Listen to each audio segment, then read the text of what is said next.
Oh. Good evening, everyone, or good whatever. Good to see all of you. Welcome to this Bodhichitta session. And apparently you can hear me. So let's start. And please start by developing the right motivation. And since today is Mother's Day, so remember that the Buddhists think that all sentient beings at one point, in our previous lives have been our kind mothers. That is normally how we develop bodhicitta, that we remember their kindness and that we want to repay it. And for that, we practice compassion and love.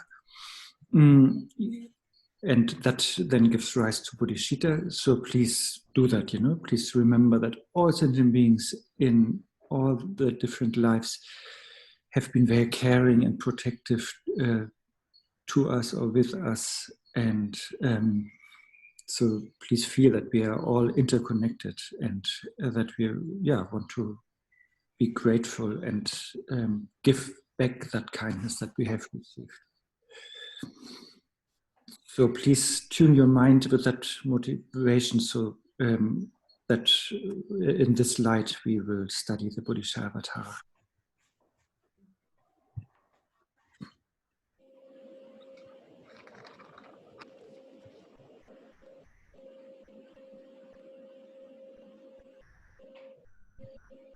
Okay. So, or maybe some of you need the text from yesterday. I sent it to you. Wait a moment. Here. So here in the chat, I will send the text if I find the chat here. That is just a part of the Bodhicharyavatar translated by Stephen Batchelor, together with some Geluk, Tulkus, and Geshes. And yesterday we finished in verse 32, but just to, in a few minutes, where we are, in case you are new here.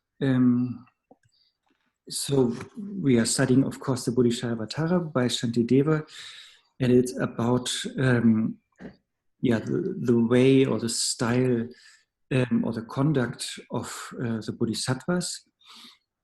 That is pervaded by compassion and the wish to bring all sentient beings to Buddhahood. And so the conduct or way or style of Bodhisattva is that we basically act in terms of the 6 paramitas. And in Shantideva's text here, the first 3 chapters and the last chapter is more dedicated to generosity. And then 4th and 5th chapter is related to discipline. And this is where we are. And then the other chapters, they teach then the remaining parameters. So here we are in the parameter of discipline. And Shantideva is not so explicitly teaching the discipline, but here in chapter 4 and 5, he's giving us the tools, the mindfulness and the introspection, alertness, carefulness, conscientiousness, to be able to really practice the discipline. So, and so these are like the key terms here: mindfulness, remembering what Buddha said, how we should behave, and then introspection or alertness to check if we do it accordingly or if we are tempted to do different things that are harmful to ourselves or others. And then the conscientiousness or carefulness that we then come back to what Buddha has taught in case we go astray. And so where are we? Here we are. And so this is where we are. And we are at the moment in verse 33, which is exactly talking about how to practice mindfulness or introspection. And so and we talked already about that, what were the others? Yeah, that we rely on a teacher. We talked about that yesterday, how important a teacher is to really make us practice these qualities. And then we talked about how we then really apply this mindfulness and introspection. And in verse 33, that is where we are, it's sort of the last verse, how we can really generate that alertness or introspection. And as usual, if you have any questions, you can just raise your hand here in this Zoom thing, and then I will unmute you and discuss. Okay. So, verse 33 is saying, when mindfulness is set with purpose of guarding the doorway of the mind. This example we already talked about yesterday, that our mind is compared to a house, and that we don't want the robbers or bandits coming into our house and steal our precious belongings. The bandits are the negative emotions, and the precious belongings that might be in our house is merit, that we have accumulated in the past or in the present, or that we might accumulate in the future.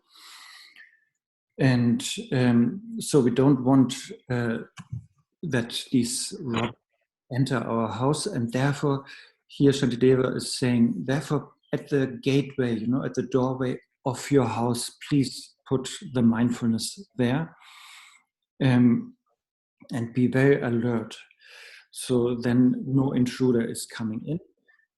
And here it says then, if mindfulness is placed there, then alertness will come about.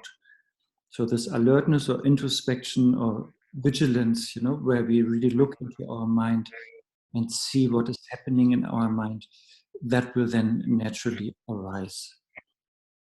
And also in the last line here of verse 33, even that which had gone will return.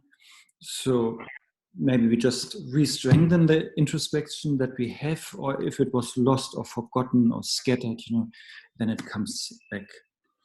So this also shows what I tried to explain yesterday, that there's a strong relationship between mindfulness and alertness. There's a strong relationship between first we understand what to do and what not to do, and then alertness or vigilance is then really checking our mind constantly, watching our mind.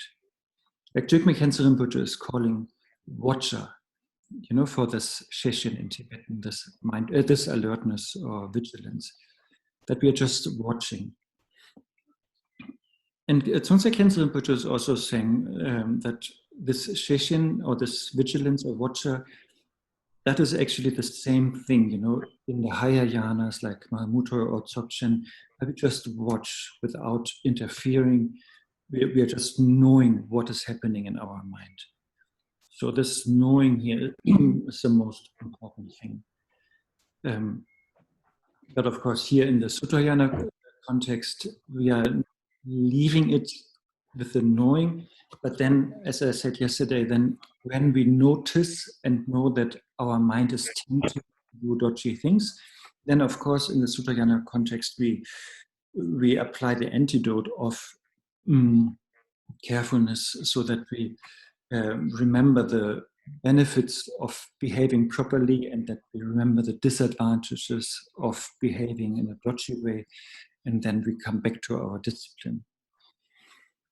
And so that is this verse 33. And of course, what is true in all cases is always, if we do that again and again, if we familiarize ourselves again and again with placing the mindfulness there, at the gateway of our mind, then everything, then that will get easier and easier, in the beginning, of course, we are distracted so often, and it maybe takes minutes or hours, until we really notice that we have been distracted for so long.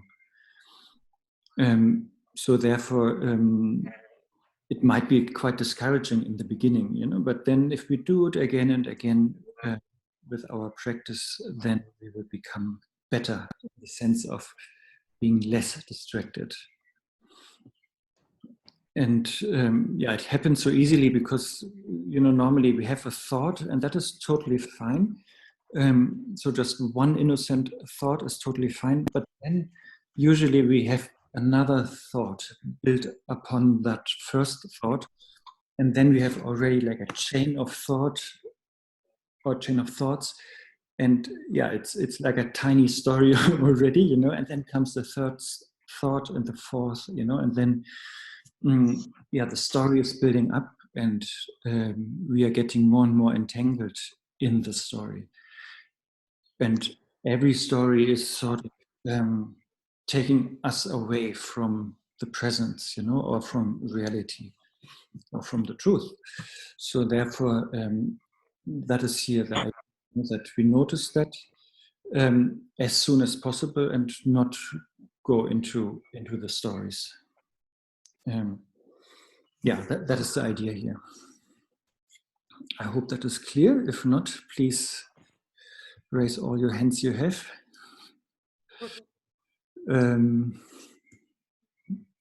Or write your remark in the chat, whatever is good for you. Okay, since there's nothing, then we come to the next part here of chapter 5, which is going from now verse 34 until verse 96. And here Shantideva is really explaining the parameter of discipline. I don't know if discipline is a good word in English. In German, it doesn't sound so good. It sounds like being forced to do something, or reluctantly doing something, or being or whatever. And but in Buddhist context, it's not like that. It's in Tibetan, it's tsultrim. It's just the manner of rules. Or you came back in again. I told you. What?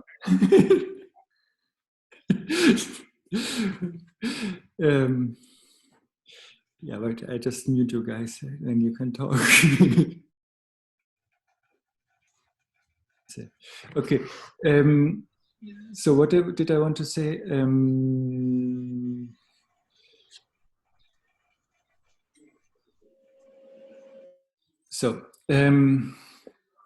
Discipline is not some burden, but discipline in Buddhist context is really to make our life easier, and simplify our life, because discipline helps us to stay out of trouble, basically. Usually our distraction, and our negative emotions, they are so tempting, and they bring us into trouble.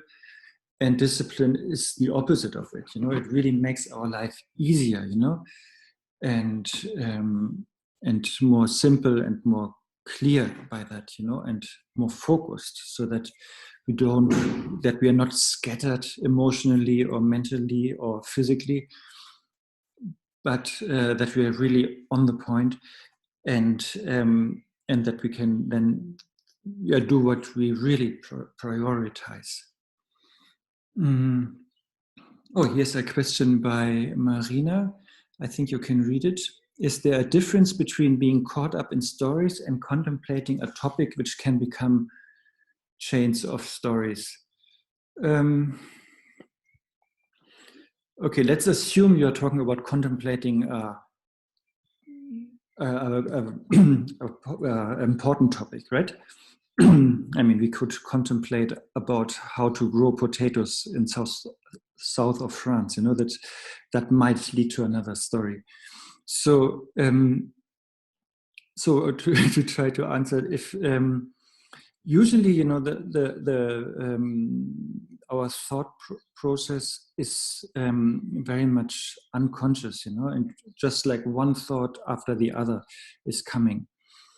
I think Tsongtse Khensen, which is saying, you know, like one thought is like a rabbit, and then if another thought comes, you know, then you know what rabbits do, you know, they reproduce a lot and they multiply easily.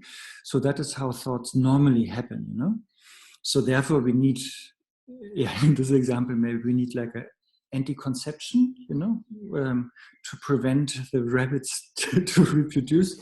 So we need this mindfulness, you know, like a anti-conception. That is how we usually function, you know, in a more unaware and unconscious way. But if we try to contemplate on a specific topic, then hopefully we are really aware. Let's say we contemplate on impermanence, you know, then we hopefully do like one thought after the other in a more conscious way, you know, and we are aware that now we are thinking that sentence and now we are thinking in that direction. So that's why it's called what is called laktong, or it's like a contemplative meditation.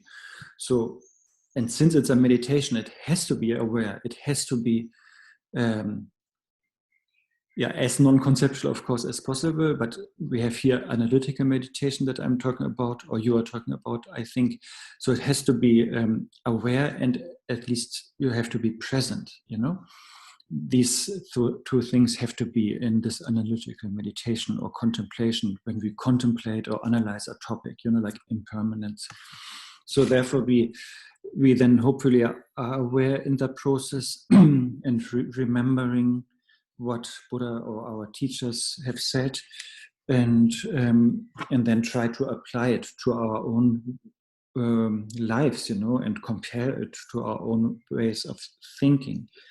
So this thread or continuity of awareness is super important in that kind of contemplative meditation. So therefore, that is the big difference to our normal way of getting entangled in stories.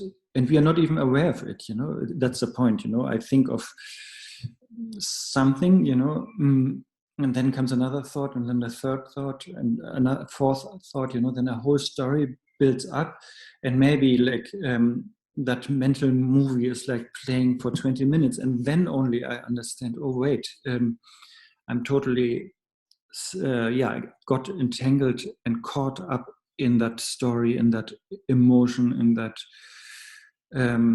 mental reality, which is not really reality, you know, like this mental prison, you know.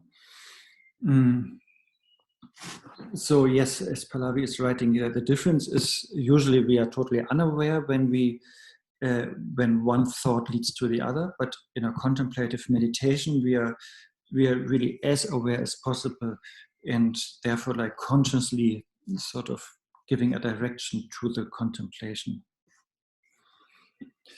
Okay. So, Tsultrim, discipline, that is what we actually want here. And in the classical Buddhist text, and also here in Shantideva, which is a classical Buddhist text, we are talking about discipline like in three ways. First is avoiding negativities. Second is gathering virtues. And third is benefiting sentient beings. So that is what we are doing here, also in Shantideva's text. It's a little bit to the essence of Buddhism, you know, when Buddha was asked and Buddha said, what is my teaching? You know, my teaching is not harm anyone, help everyone, and tame your own mind. I mean, that is more like the general idea of the three jhanas, you know. And here it's a little bit similar, that we also start with, we avoid negativity. That means we try not to harm anyone. That is, since Pallavi is writing it, it is like the outline that is given by the commentaries, and it is how discipline, or the second parameter, usually is introduced. So here we start with that, avoiding negativity. And negativity here in Buddhism is not like a dogmatic, moralistic thing where we try to be puritanically good, and clean. But negativity is basically whatever harms, whatever harms ourselves or others, whatever is creating suffering, or pain in ourselves or others. This is what we want to avoid here, and that of course makes it clear that discipline is not really a burden, but it makes our life lighter, and less burdened actually.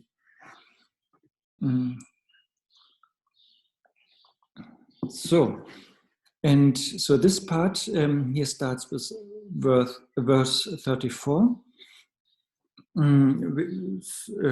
So there are like a couple of verses now that talk about that, that we want to train our mind by avoiding negativity and by purifying our body, speech, and mind. And then Shantideva is going into like 27 situations, where we usually act negatively, but which we want to avoid here, finally. And also our good old piece of wood, is coming in here. That is really the part of the text where Shantideva is using that example, that whatever negativity or difficult situation in our mind is happening, when we want to act jealously or with arrogance, or proud, we act proudly because we managed not to eat the second slice of pizza that we talked yesterday about, then just be like a log of wood, don't move, don't go into that, don't get entangled in the story of being proud. Okay, verse 34. When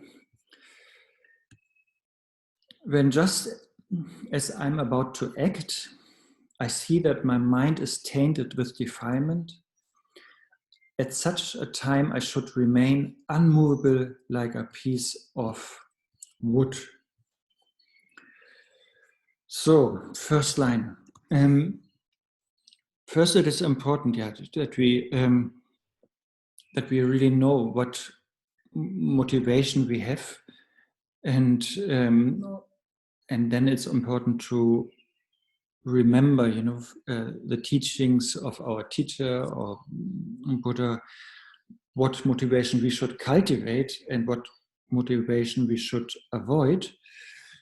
And then once we have tuned our mind to the correct motivation, then it is important to apply mindfulness and vigilance here. So once our mind is directed properly, which here the direction of this text, of course, is bodhichitta, then based on that and with that framework, we then try here to apply these qualities of mindfulness and alertness. But if we then see, that is the second line, that our mind is sort of self-centered, and our motivation is self-centered, then it's very important to remember that self-centeredness or self-importance, how Tsiga Kongtrul Rinpoche is putting it, is really creating suffering for us and others now and in the future. And therefore Shantideva is saying, apply the antidote. And I don't know if you have read, for example, Dzogchen Ponlop Rinpoche's book on emotional rescue, but one important way that he is describing is like giving us a gap, So that is here also what Shantideva is doing, We are not jumping into the self-centeredness, and then getting caught up in it, but we sort of create a distance to it. We are we are creating a gap between sort of ourselves and that self-centeredness. That is, of course, like philosophically not properly put, like ourselves and self-centeredness. But let's say creating a gap between our true nature and self-centeredness. And that gap happens, if, as Shantideva says, at such a time I should remain unmovable like a piece of wood. That is here the main method, that gap, that unmovable, that being unmovable. And the wood here means really like that. I think yesterday accidentally I said being stoic. I'm not really well versed in Greek philosophy, but I understand like maybe being stoic is similar to that. So that we are not following that negative intention or negative attitude or destructive emotion, or the wish, to do something physically or verbally, that we just don't react to that. We just notice it, but we are not we don't follow them, maybe when we are annoyed, we do strange things, like, what is it called? Maybe yawning too loud, or maybe that we do when we are bored, right? Or I mean, they're really like small things, like, or sighing like, extra loud, if we are annoyed, or whatever, so we don't follow this wish to do those things, with our body and mind and speech that are motivated by negative emotions. Because that is just not wise, as Trungpa Rinpoche said, whenever whatever the emotions, the negative emotions, whenever we have a negative emotion, then, and we are controlled by it, then our mind is getting blinded, and also unskillful. That is what Khyentse Rinpoche adds to that. So therefore, don't do it. But just as Ponma Rinpoche said, create that gap, and not follow these negative emotions, but have a healthy distance to them. And as Jon is saying, they come back quickly. Doesn't matter. They come and go also. If they can come so quickly, then they can also go so quickly. And then actually that helps us, if we are a little bit more playful, then because we have that gap or distance, then the emotions are more workable, and we can have a more light or playful attitude towards the emotions, and towards us and towards the world, and I think that is the best kind of humor, you have to have that lightness or playfulness. And that is possible, if we are not drawn into these negative emotions. Pallavi, you asked about the 27. This will come later. I was just giving like a preview. Okay, Marina is asking, what if you notice a mix of motivation, some negative, some positive? What? Yesterday you also asked a question. I thought this is totally me speaking, and today too. I mean, my emotions are always mixed. I'm not a serial killer. like in the movie Natural Born Killer. No, I'm not that totally negative, and also I'm not a Buddha. like totally positive. So.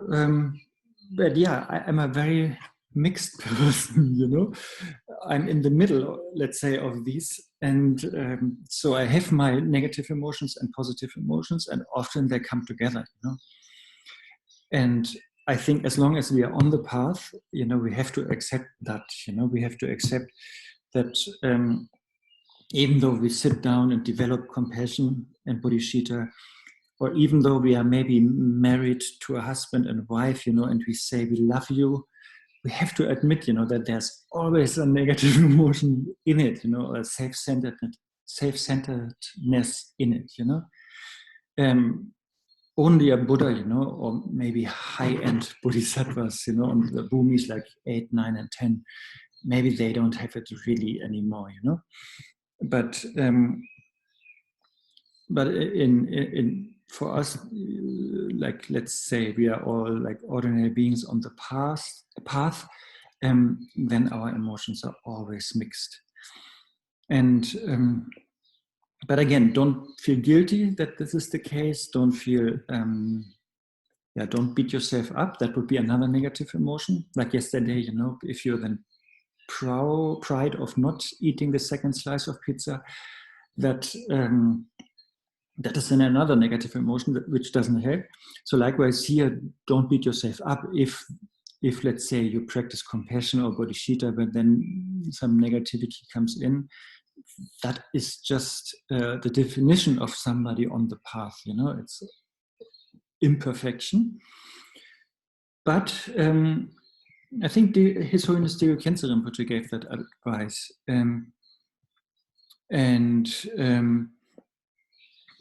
So therefore, just try to, an emotion is not one big thing, but it's positive thoughts and negative thoughts that are not really mixed, because according to Abhidharma, they are not at the same, cannot be at the same time. So they are just multitasking, coming one after the other. So therefore, whenever you feel a negative thought is coming, then don't go into it. And whenever there's a positive thought or positive emotion coming, then go into it, and nourish it. That is basically the mind training that we do. That is how Dewa Khyentse Rinpoche explained it when he taught on the 7 points of mind training. Try to, see the mixed thoughts and emotions that are happening, and then, nourish the good ones and don't get entangled in the bad ones. Okay, good. So Jiangshub is saying, but we can't mix at one moment. You're good and virtuous, and others you're absurd, but at 2 different moments. Yeah, that's what I mean, Our mind is not multitasking. That is what all the Abhidharma texts say, You only can have like one thing at one single small tiny moment in your mind, So that is the good thing. So therefore, yes, it's not actually mixed, but it's just one after the other in a very fast sequence. And that is how Buddhist practice works.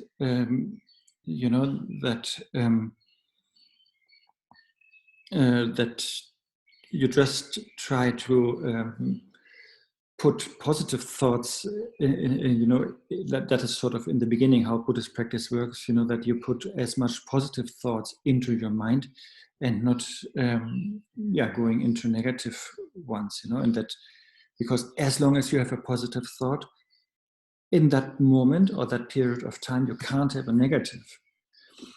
So that is the idea that is based on that Abhidharma understanding that they can't be together.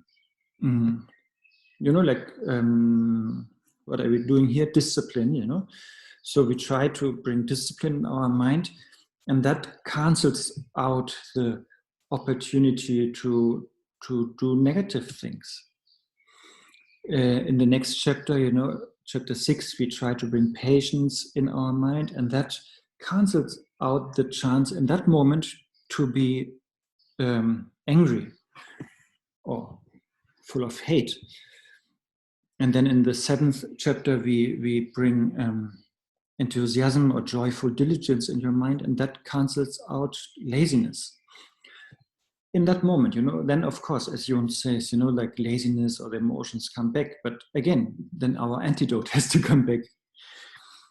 And then in the 8th chapter, yes, we bring single-pointedness in our mind, and that cancels out distraction. And then in the 9th chapter, wisdom to eliminate ignorance. or being there to eliminate not being there, not being here. Being here to eliminate being there. That is the idea of wisdom, I guess. And also of meditation. So yeah, so we use that logic like in all the Buddhist practices.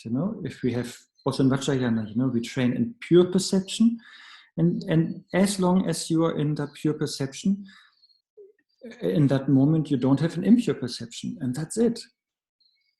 That's already good enough. Okay, let's not talk about Vajrayana here, but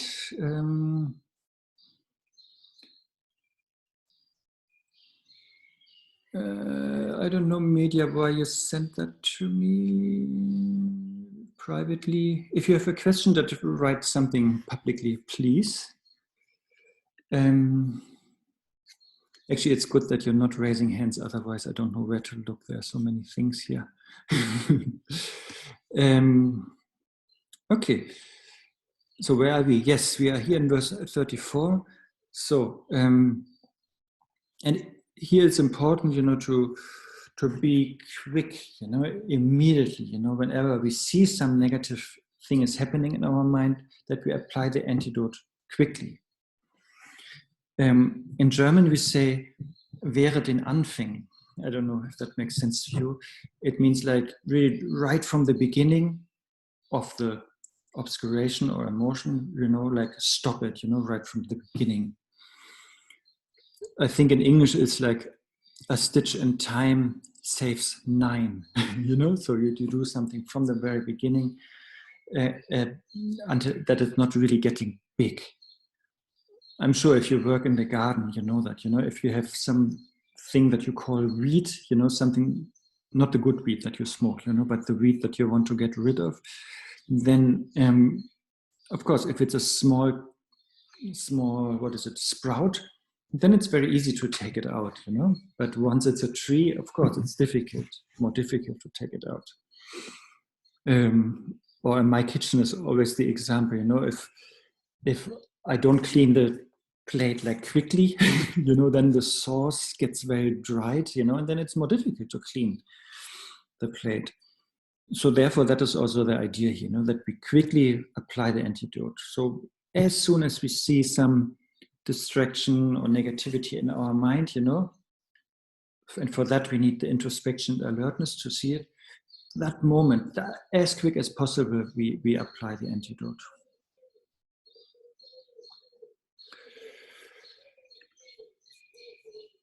Okay.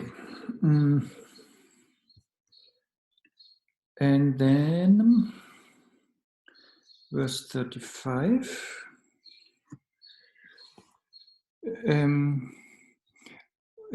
But Tanya, what I was quoting was not from a direct teaching by Devakyansa Rinpoche that I have received, but it's in the book called Enlightened Courage.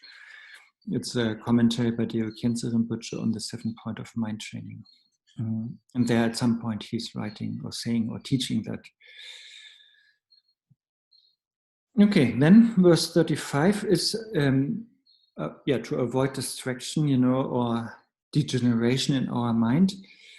So here, we try to bring some focus and one-pointedness in our mind. So therefore it says, never should I look around distractedly for no purpose. I'm sure you know all the meditation instructions, like maybe some of you have read these wonderful Mahamudra texts, by the 9th Karmapa or by the 3rd Karmapa, like always the gaze, the eyes, they are always, they are a sign of a moving mind, when the eyes are very like running back and forth, but also they are a cause of a moving mind, Yeah, I think that's it, So therefore, having some discipline with in regard to your eyes is an important thing that Shantideva is here pointing out.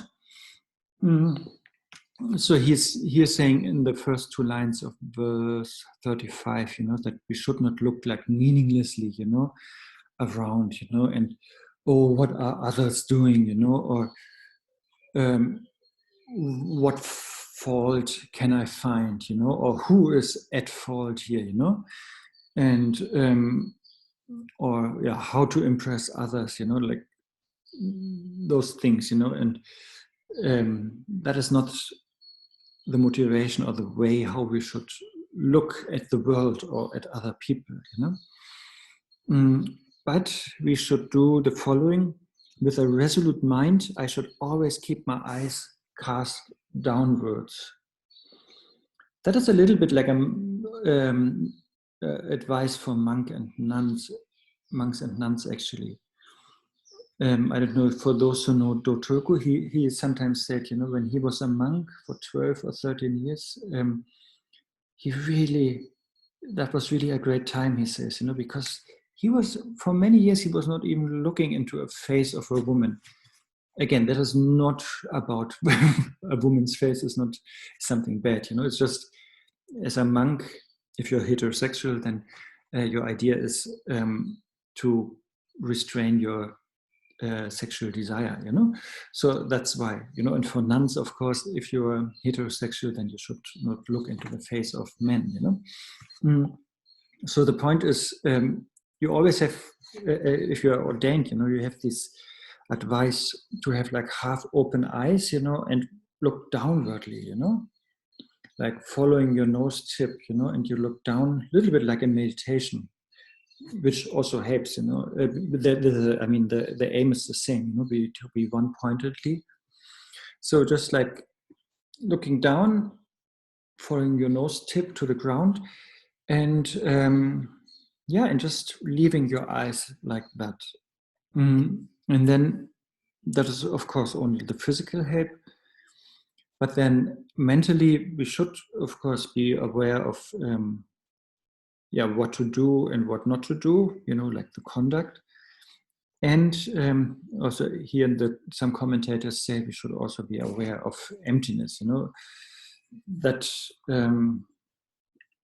is, of course, important, that yesterday I mentioned that, I think, when we talked about the recollection of Buddha Dhamma Sangha,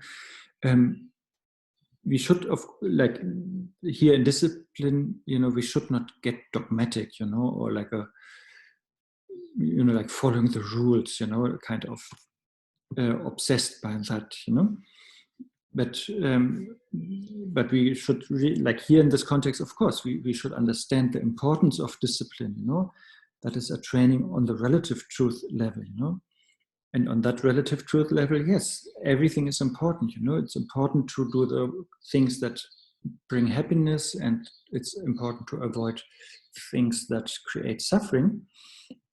But then, emptiness, the absolute truth level is always important, and that should be always practiced in union, So we should always understand that on the absolute level, there is, of course, no happiness or no suffering, that, and the rules are not really like set in stones, So we should always bring in that lightness or spaciousness of the absolute. Yeah, so that is here the idea. Marina's asking, would this type of discipline apply for regular things, like, for example, walking in a park? Yes. But like yesterday, I would also say it really depends, where I live here in Berlin, it's near a big shopping street, and normally when there is no lockdown, there are so many people and so many tourists. People just like shopping and sightseeing, and then it's really good to focus my mind and to look down, and not look up too much. In a park, maybe it's not so necessary to do that, but it totally depends. So what I want to say, like yesterday also, that what I tried to say yesterday, everything is like very depends on the situation. For example, if your mind is like, say, too tight, and too, like a bonsai, very like lot of tension, and no space, no openness, then that discipline maybe is not good. And in a park, you maybe can afford to not look down, but maybe then try to be more spacious. Especially maybe if it's like a more wild kind of nature, where there are not many people. So therefore, maybe in a park you can afford that openness, and that spaciousness to bring the balance into it, That also refers to what I meant or tried to say earlier, like rules and everything on the relative level is important. But if you overdo that, then our mind becomes too narrow, too dense, too tight. And then we need the absolute, we need the space and the openness. So therefore, here again, it is important to have this alertness or introspection that what is my present problem. And if my problem is being too distracted, then then apply this discipline of looking down, being focused. But if your problem is to be too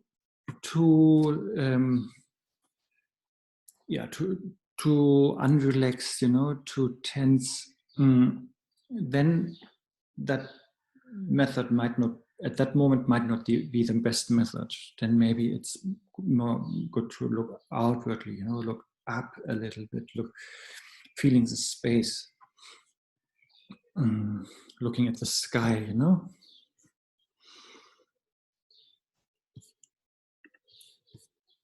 Okay, then verse 36.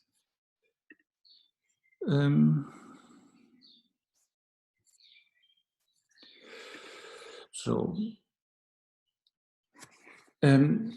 here also it says, when you're not,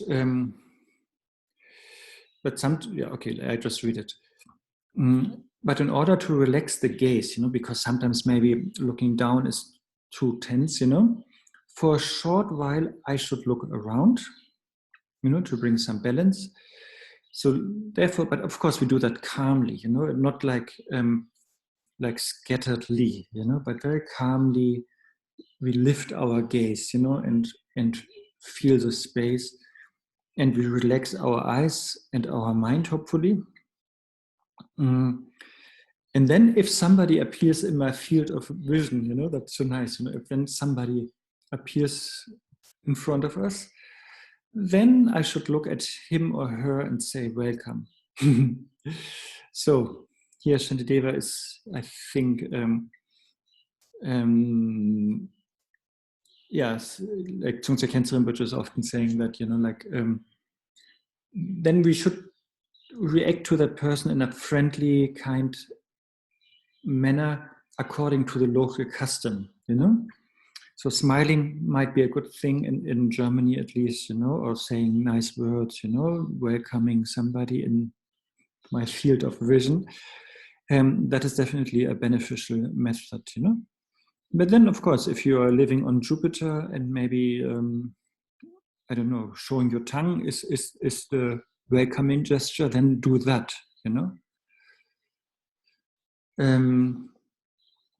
So that is totally, I think even in Tibet, I noticed that people show the tongue. That is actually like a good sign, It's like a sign of happiness.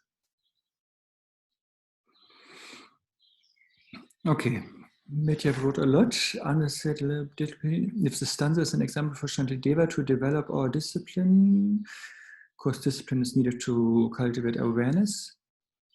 I wonder how to strengthen discipline without object. I mean, just to be good, not to be negative, is not powerful enough to put myself into discipline.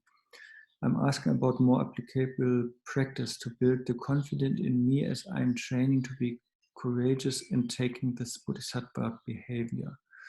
To me, the stanza may suggest by Shantideva discipline practice from little things like where we put our awareness to side gate, seeing. Discipline is always a big habit to achieve for me.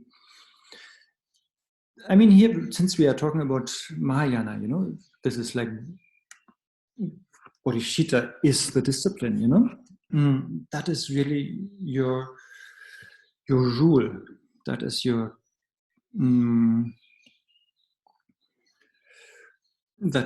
your guiding light, your common thread, So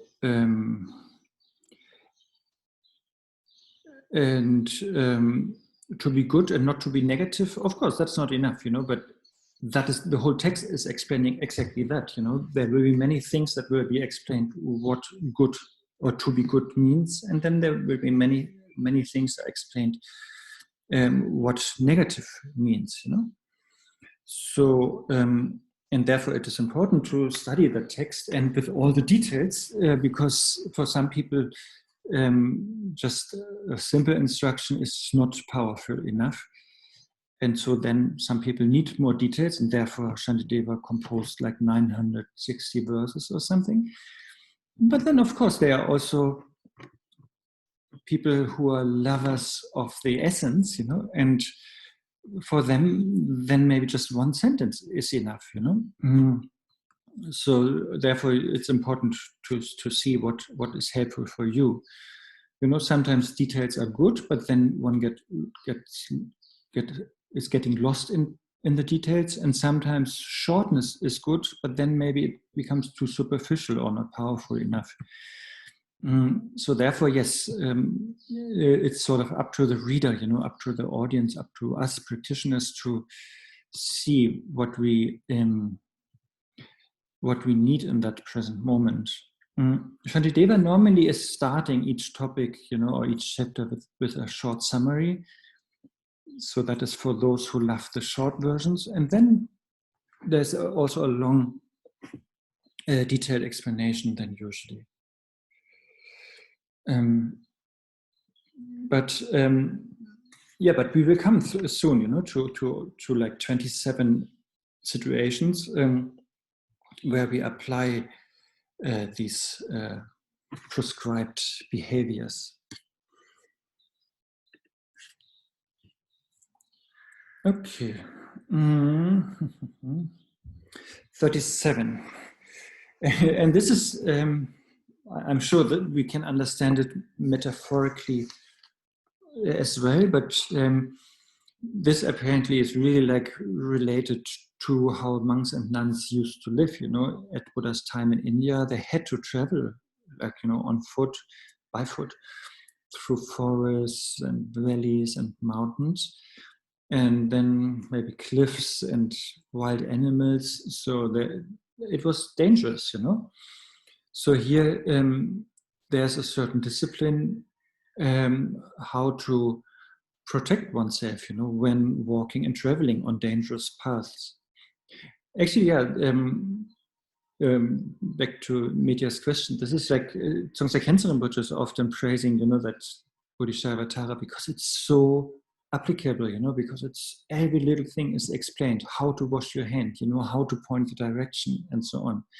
And here, just now, how to look, and now here, how to walk in a dangerous, if you have a travel to do, if it's dangerous. So therefore, here Shantideva is saying, 37, to check if there's any danger on the path, I should look again and again in the four directions. So here, with consciousness, with awareness, again and again, slowly and one-pointedly, you look around, east, west, north, south, up, above and below, and every intermediate directions, try to see if there's any danger or risk, like natural things, or animals, or wild animals, or maybe bandits again, in the forest. I heard there were many gangs, and Tokme Sangpo was often having encounters with them. Of course, you can of course apply it internally, as usual, that the dangers are of course the negative emotions, but all commentaries here apply to the external world. And therefore I will do the same. And then to rest, I should turn my head around. Again, we look everywhere. And look head around and then look behind me. And then also we look back, by turning our whole body and see if everything is okay. And yes, this I think we also do, when we sit in the metro or in a restaurant or cinema, once you stand up from your seat, look behind and check if you didn't forget anything, So in the commentaries, it says also like that, if you travel, then always, if you have rested somewhere, then look behind when you leave that place, that you don't forget your belongings. Yeah, very practical advice. And then 38. Having examined both ahead and behind, so when we check like that, and don't see any danger anywhere, I should proceed to either come or go. So then, yeah, we go into the direction that is safe, If we see some danger here, then we go there, Being aware of the necessity for such mindful alertness, I should behave like this in all situations. So, of course, we try to have that alertness, that mindfulness in any ways of life, And here, the commentators really, they're here now. They don't apply it anymore to a travel, but just when you are with others, then check, properly, in all directions. What is the other person needing? What does the other person want? What is the aim of the other person? How can I help the other person? Really check in all 10 directions, and then act accordingly. And of course, also what we need, we should really look into our mind in all directions, back and forth, and see what we need at the moment, not need in the way of okay, I need ice cream, but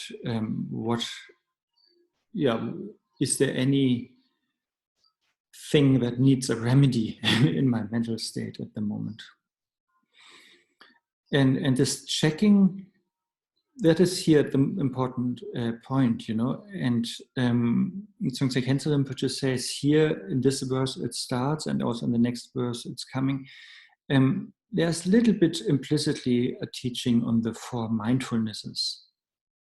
This also we find a lot in the Abhidharma teachings, like Abhidharma Kosha. And also there are sutras on that, the four mindfulnesses.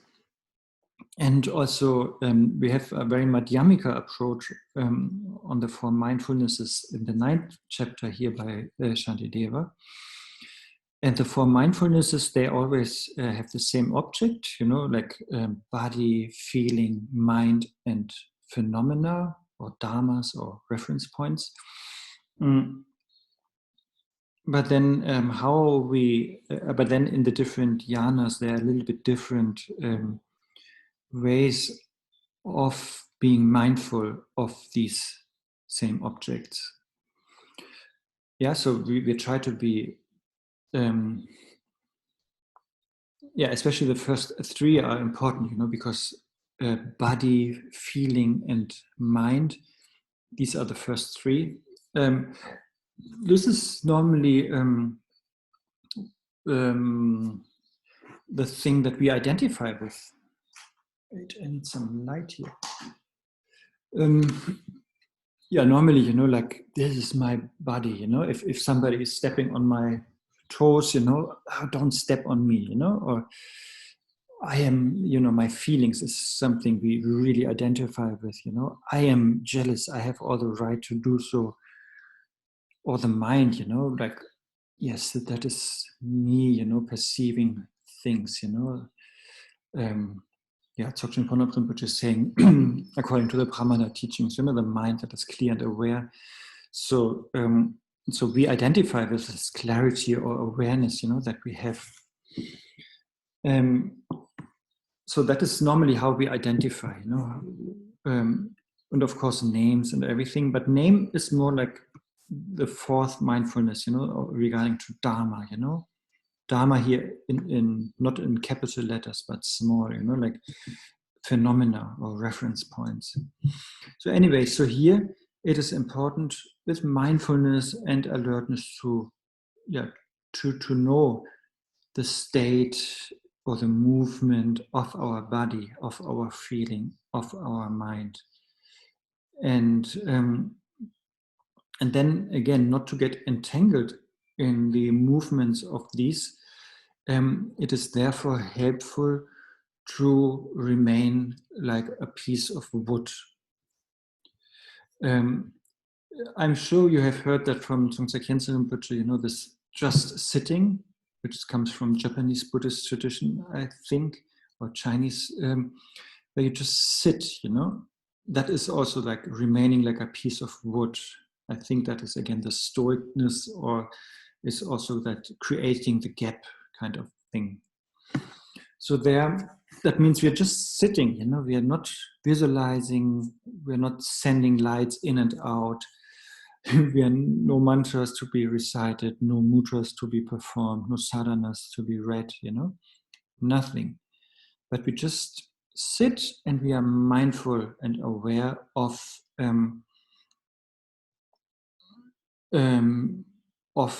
what is happening in our mind, in our feeling, and in our body or body parts, And that creates so much awareness of what is going on there. Normally we are not aware of what is going on in the corners of our mind. Normally we are not aware of subtle or undercurrent feelings, and normally we are not aware what our body is moving. What my hands are doing, or how my head is tilted or not. And so that is the idea here, that we are becoming more aware of all that. And so next verses, then, or especially, the next verses then go into these mindfulnesses of body, feeling, and mind. But before that, Medya here is writing something. To behave like this in all situations, constant checking, how to make that not tiring, because I'm familiar with that and eventually I usually exhausted. But Shantideva puts analogy to strengthen our mindfulness. Does Shantideva mention to check versus to just knowing in order to strengthen mindfulness? Yes, okay, it's definitely not a conceptual approach so much, a little bit maybe in the beginning. But yes, as I said, Jigme Khyentse Rinpoche is translating it as watcher. Or in the book it says vigilance, or in other contexts you can say awareness, And in the beginning that is contrived, yes. And it is therefore exhausting, because you put some effort into it, because it's not your habit. But then the more you do it, the more natural it becomes. Like yesterday, I used the word like it becomes your second nature, but actually it's your first nature, to be aware. But so it becomes it becomes more and more easy, and then less and less effortful. And then you're just watching. You're just knowing what is happening. Like checking, that word you use, I'm sure I used it also in the terms of introspection. Yes, that is a little bit more the beginning stage, which is necessary, But then it becomes more knowing, yes. And you're just, you just know, you're just aware of what is happening with your body, with your feeling, with your mind, or with the phenomena in the context of these four mindfulnesses. Because the idea is, it should be made sustainable, you know. If you have to put a lot of effort, then, as you said, you know, it's not sustainable. Then you get exhausted. Therefore, here we have to find a way that it's relaxed or natural, and that you can do it for a long time. But it's, again, with everything, you know, I don't know how to say that in English. In German, it's very easy. Like, it says something like repetition or familiarization. Fake it till make it. Makes you become a master, you know. Yeah. So therefore, that is important. That in the beginning, meditation is annoying, or is maybe not relaxed, or is effortful. But then the more often you do it, the less exhausting it is, you know, and the more natural, and then it's sustainable.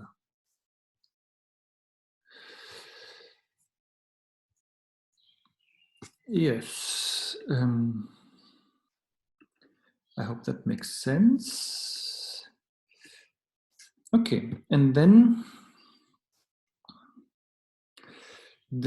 we are in verse 39.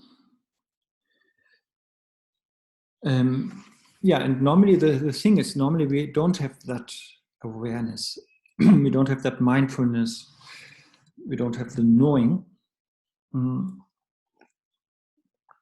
And therefore, normally we are very much spaced out, you know? We are mindless. And I don't know if you have ever received teachings about elegance and outrageousness, you know, but if we are mindless, you know, we become very inelegant, you know, very, there's not much dignity. So here, therefore, the mindfulness is important, and the knowing aspect. And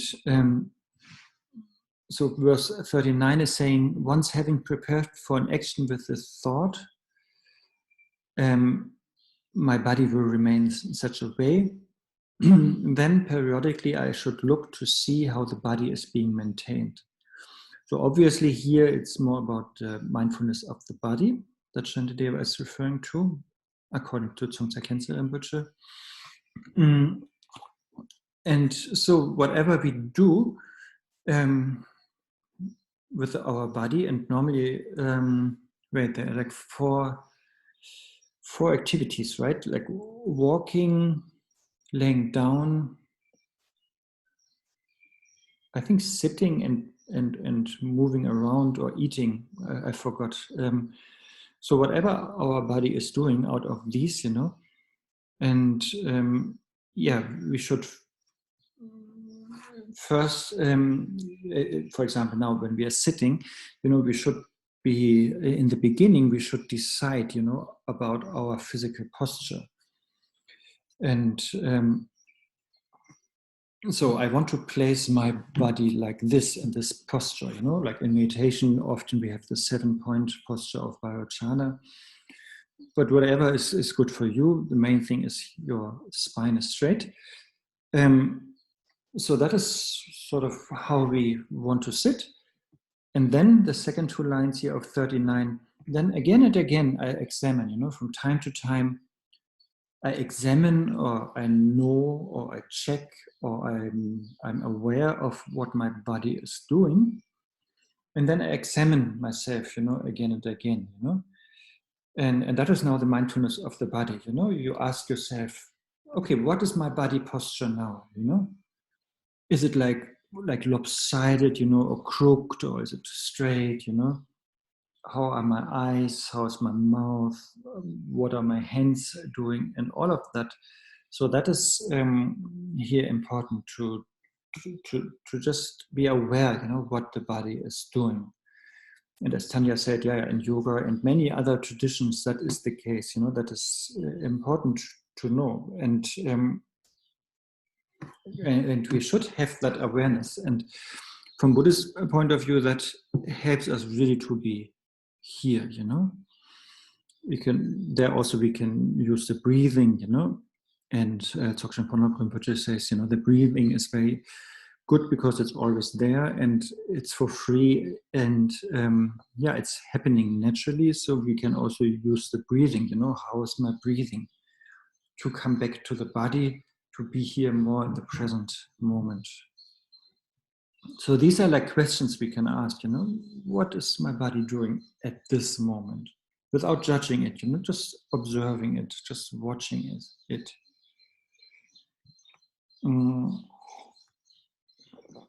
And then, of course, we can also apply that to our feeling, you know. We can ask so many things, you know, like here, like I have here, like whatever that you call it, blessing cord, you know. Normally, maybe I'm not aware of feeling it, you know, or my glasses, you know. There are so many things we normally don't feel, you know, or we are not, no, we feel them, but we are not aware that we are feeling them. You know, if I'm sitting, you know, do I feel the cushion, you know, or do I feel the shirt, you know, or maybe do I feel the breeze, you know, touching my cheek, you know, or I don't know. Do I feel that my flip-flops are falling down, you know, from my feet, you know, whatever. So, and of course, then also emotions, you know, do I feel like anxious, or do I have attachment or aversion, you know? All this, there are so many more subtle things going on in our feelings that we are normally not aware. And so here we try again to have that gap, or to slow down the whole process, so that we are more aware what is happening with our body and feeling here in this context, you know, and that we really know what is happening. But normally we don't do that because our mind is always thinking about the next thing, you know, what I will do next, you know, in the next hour, in the next moment, in the next day, in the next situation. And therefore we are never really here, you know, we are never really feeling what is happening, or we are not really aware of what we are feeling, or we are not really aware what our mind is thinking. We're not really aware of how our body is moving. Or Pallavi says, can mindfulness be likened to knowing? Yes, that's what I mean. And Medya, I think, brought that up. Yes. In some parents, knowing is likened to instinct or intuition. Oh, I don't think in that way. Knowing is just mere knowing. You know, we merely know what is happening. Very simple. Just knowing it. Instinct and intuition, I think, in the West is more used. I know you're from India, so West doesn't count. But instinct and intuition is normally more used to, I don't know, seeing something or feeling something specific that maybe is not visible to the eyes. I don't know. But here, yes, as you said, knowing and watching is the same here. You know, we are just aware. We are just watching. We're just observing. We want to create more of that. And knowing is not a conceptual knowing. You know, that is maybe the confusion here. It's just a consciousness. You know, being conscious or aware of whatever is happening. Really, that is the main thing in the whole Buddhism. You know, to be aware, to know. Why? Because if we study the 12 links of interdependence, the root of them, the main culprit, is not knowing, you know, unawareness. And so that's why, and that is how the trouble starts. You know, that is like the engine of the mechanism of samsara. So therefore, not knowing is the problem, and therefore knowing is the answer. And I think, as you say, cognition, I think it's the same, you know.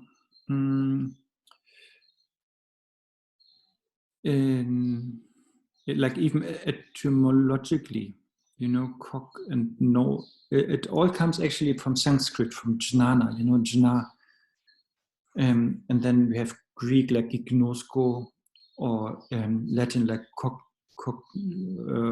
I don't know the how it ends the word, you know, but they all come back to that, you know, like knowing or cognizing. But yeah, as media says, you know, without concepts or labeling or designations or analysis, just knowing. That's why you know, just watching, not getting entangled, and so on.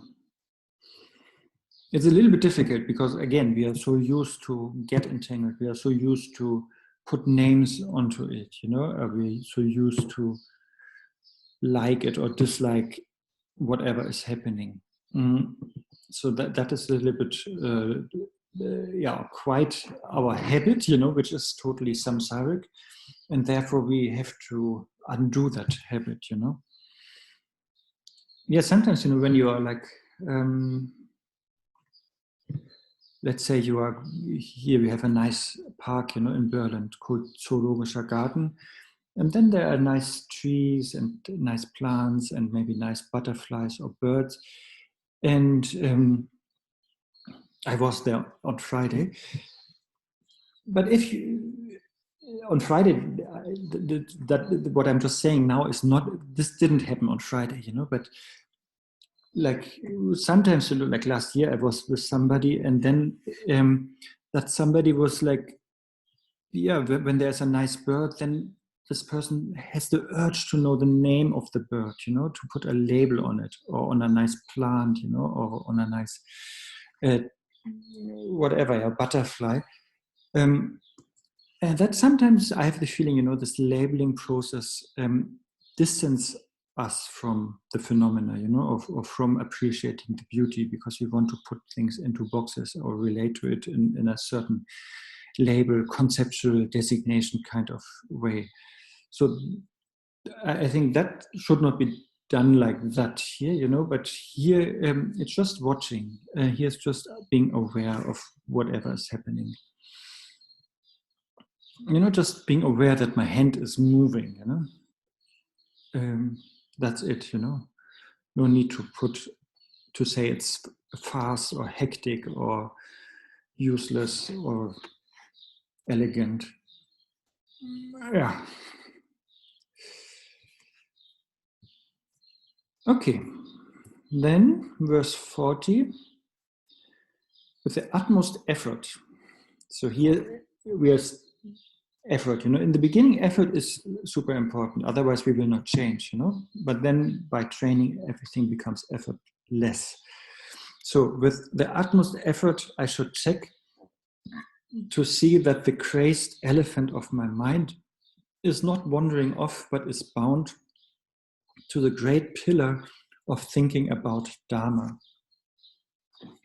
Yeah, this example we had a couple of times with Shantideva, right? You remember I think in ancient India, it was like that. You had like elephants, and maybe they were even crazy, or you made them drunk, you know, and then you sent them to the next village that you want to destroy. and it's a effective weapon, you know, such a crazy and mad elephant that is even drunk. So likewise here, that is usually used, you know, as an example. So the elephant is our mind, and the madness or drunkenness are the kleshas, you know, the afflictions and obscurations in our mind.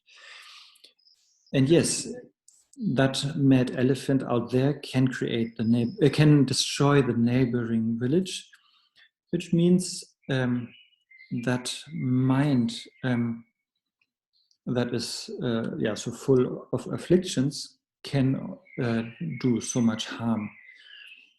And And yes, it's obviously very powerful, and therefore we need utmost effort, to tame that crazy elephant, or to bind that crazy elephant. To make it slower and less destructive. So therefore it says, we should really try to tame that elephant and make sure that it's bound to the great pillar. The binding is always the mindfulness, the leash you have.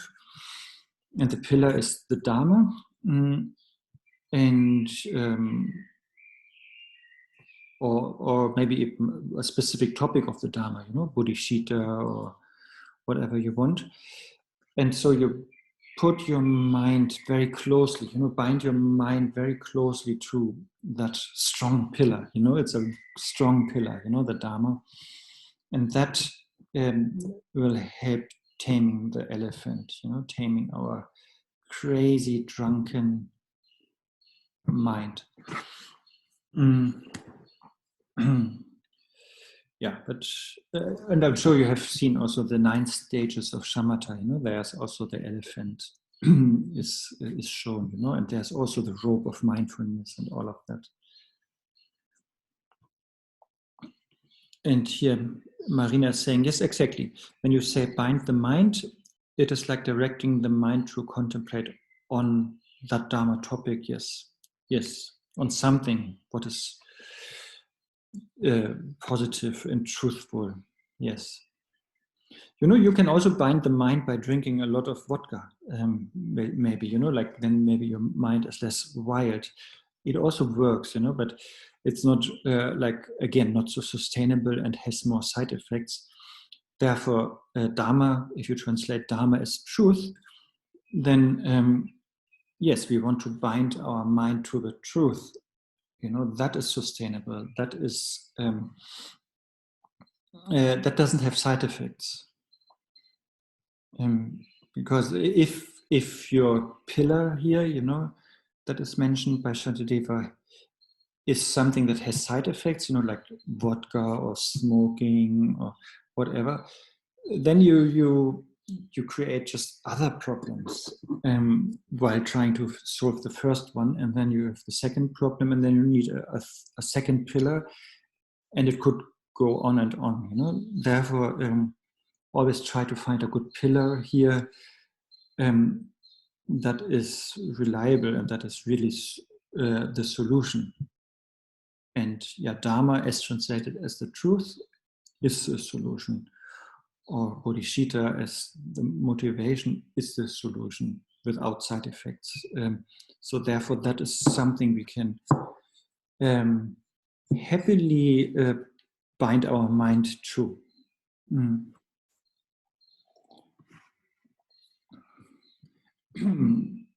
Okay, then maybe the last verse for today, 41. And thank you already for being very interactive here. Those who strive by all means for concentration should not wander off even a moment. Yeah, so that is the main point. We try not to have a wandering, distractive mind, and not even for a moment. Of course, that is very idealistic, and as a beginner, as I said earlier, I forgot which time period I mentioned, but maybe 20 minutes or 1.5 hours, where we are distracted or wandering without knowing it. So here we really try to be as idealistic as possible, and don't have a distracted mind, not having a wandering mind, because that is the Tibetan word for sentient beings, wanderers. In Tibetan, it's droba, like aimlessly wandering, in samsara, of course, and that comes from distraction. That comes from, basically having attachment and aversion, You're wandering towards what you're attached to, and you're wondering what you have aversion to, and it's so aimless and so useless. That is and endless, and that is what samsara is. This constant wandering. So therefore,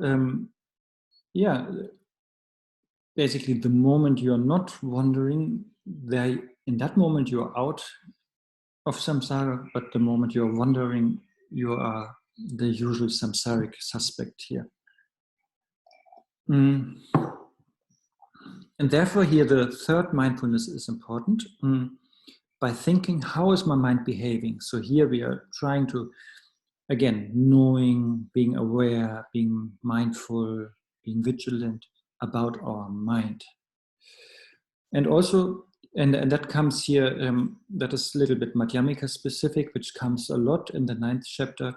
One should closely analyze the mind. So there are also, also the others, what was body and feeling, you will see in the 9th chapter, it's not mere knowing only, like just knowing, but then if you want, you can have an analytical meditation, where you then contemplate and analyze the mind or the feeling or the body, the body parts and ending up with atoms and ending up with emptiness, or the feeling will be analyzed, the cause of the feelings, the results of the feeling. And also the mind, Shantideva is doing that in the 9th chapter, and I'm sure you know that from other teachings also, we look for the shape of the mind, we look for the location of the mind, the color of the mind, and so on, And here also we do that, we check, what is my mind doing? How is my mind behaving? And yes, all of that is vipassana, as Pallavi says. So what is my mind doing? Where is my mind at the moment? Where is my mind going at the moment? We can ask all these different things. And you can also ask, where's the Buddha nature? Is it really in the mind or not? Or is it somewhere else? Or are we in the Buddha nature? Or is, you can ask, And the answers are important, yes, but just the question and the journey here is important. So these questions are important, And then, of course, again, if we start to wander, if we start to be distracted, then we just come back, As I said yesterday, when we notice that we are distracted or wandering, that is a cause for celebration and not a cause for feeling guilty, because the moment we know that we are wandering, or the moment we know that we have been distracted, in that moment we are back in meditation, that moment of knowing the distraction is actually the meditation again, So therefore,